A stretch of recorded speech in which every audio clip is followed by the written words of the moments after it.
Assalamu Walaikum. Hello friends, how are you? Welcome back to my another video.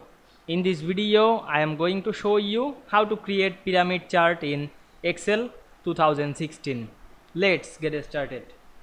At first, you have to open your Excel workbook. Now, I want to create a pyramid chart. At first, select data, click and drag on our mouse, then go to the insert menu. Select the recommended chart option. Choose the all chart. Now I am select the column chart and select the stacked 3D stacked column. Click OK option. Select the chart and click right button. Go to the select data option and we can see here the select data option. Now I am select the switch row and column option. Then click OK. Now I am select the fast series and click right button. Again go to the format data series option and we can see here many style of the data. Now I am select the partial pyramid, or you can choose the full pyramid or the cylinder, etc. Now I am select the full pyramid option.